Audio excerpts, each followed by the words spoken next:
posted a video of her straight natural hair journey. And I'm confused because what happened to simply saying you don't wear weave? Like, what happened to that? Because, yeah, you don't wear weave. You're wearing your real hair, absolutely. But natural? Like, what is going on in the natural hair community? We need to gather it up because, baby, huh?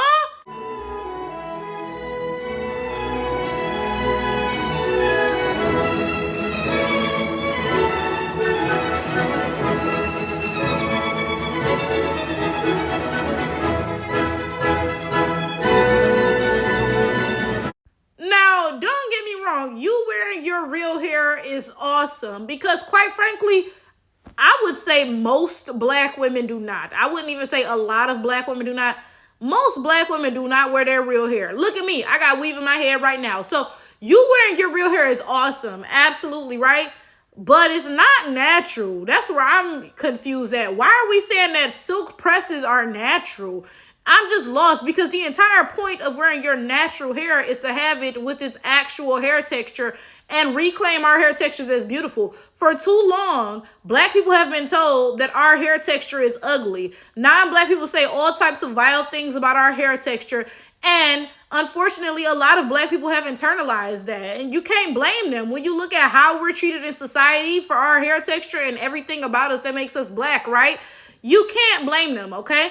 So again, the natural hair community is about combating that and being like, my hair is beautiful. Yeah, my kinky hair is gorgeous, right?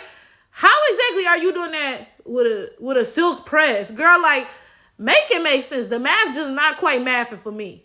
The natural hair community done got ransacked for real. And you know who I blame? Y'all finna be mad I'm bringing them up. I blame the biracials. I remember years ago, there's this lady on YouTube, and I think she might be African, but that's not relevant to this at all, right? She made a video because she was a natural YouTuber. Her name was something like Nappy Foo or something, right?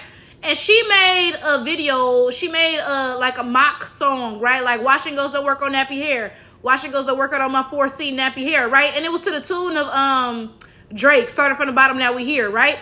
And she made this video, and it was funny because the natural hair community was obsessed with washing goes. Wash your hair, put this leave-in conditioner in, leave out the house, and you'll have ringlet curls.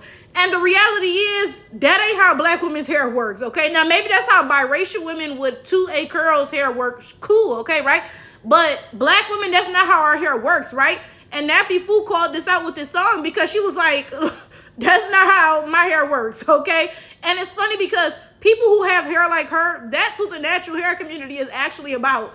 But now the majority of the natural hair community is, again, biracials with 2A curls. I done seen literal white women, not biracial, straight up white women talking about, yeah, I need a protective style. Speaking of which, I got to record that video next, okay?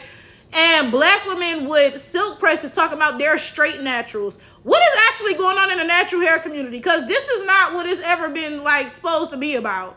Yeah, I'm going to go ahead. I'm going to blame biracials for the gentrification of the natural hair community because that was a very huge issue when the natural hair community first started, you know, really getting big. It was a bunch of mixed women posting these wash and go videos and shit. Yeah, this is how you define your curls, so and so and so. And I feel like they created this unrealistic expectation for actual black women and our hair, right? And that caused it to be less about, and when I say it, I mean the natural hair movement, that caused the movement to be less about embracing black hair textures and more about how to get black hair textures to look like biracial hair textures. And it literally became about Eurocentric standards of beauty again because you trying to get your hair to look like somebody who have white hair. Like, how was that empowering or natural hair movement, you know, whatever? It's not, right? So I feel like biracials really opened up the doors to the mockery that the natural hair community has become, because now you have literal white women talking about, yeah, I have curls that I have to define, and yeah, I'm looking for a protective style. And I feel like in a lot of ways biracials are often used as like well, some people call them a buffer class, right? Because they're half black, so they'll put their foot in the door of blackness, right? Oh, I'm part of the natural hair community too, my dog diggity. But they're not black people, so they make it about something that is not about, like their non-black hair textures, and that opens the floodgates to non-black people in general who are not half black. And it's just a mess. Yeah, it's a mess. Yeah, the natural hair community does not include straight naturals. Girl, get your silk press and move along. Like,